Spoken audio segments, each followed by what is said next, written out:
Биздин болгон привилегиябызды чекеден алып атасыңар да. Не максатыңар бар? Мисалы үчүн счетный палата боюнча дагы өткөндө мыйзамдар келген.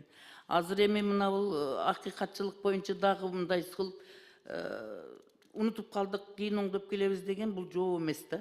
Жок, эже мен Анан айткан эми жокмун. еврейский метод менен эле ушинтип жекече кызыкчылыктардан улам кимдир бирөөлөрдү коргош үчүн, кимдир бирөөлөргө шарт түзүш үчүн ушинтип мыйзамды туурулай берсек, анда жогорку кеңеште өзү эмне кылыш керек, мен түшүнбөй калдым өзү негизичи.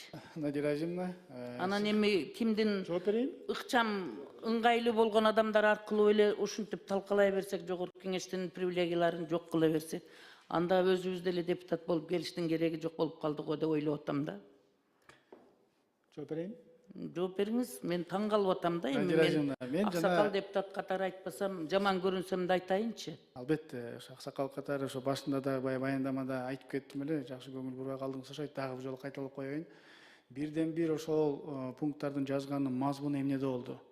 Биз өзүбүз ар дайым айтабыз, буларды акыйкатчы институтун көз карандысыз болгула. Эч кимден мындай зависит этпей барып туруп, эң негизгиси булак бараткан жериң бул эл.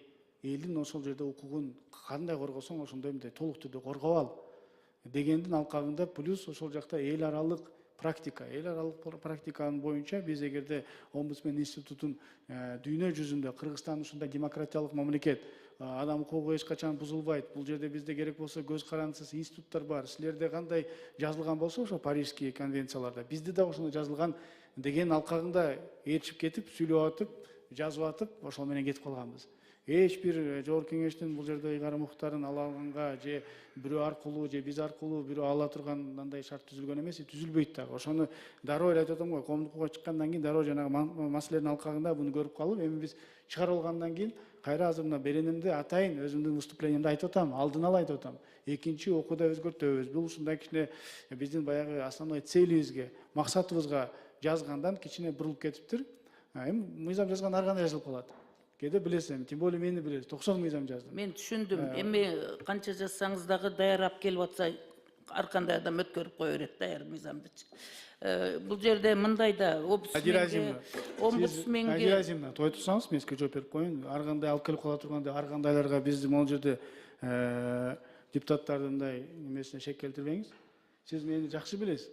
Мен ар кандай алып келе тургандарды мыйзамдар жазып алып келип атпаймынбы? Жок, мен ар дайым өзүм билген үчүн суроо берип атам. Анализ кылып өзүм ар дайым жазам. Билесиз аны, жакшы билесиз.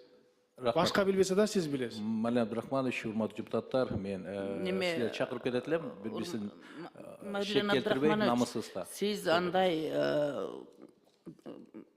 каяш айтып, кайым айтып, менен айтышканга эч кандай негиз жок. Мен сиз жөнүндө жаман ойду айткан жокмун биринчиден.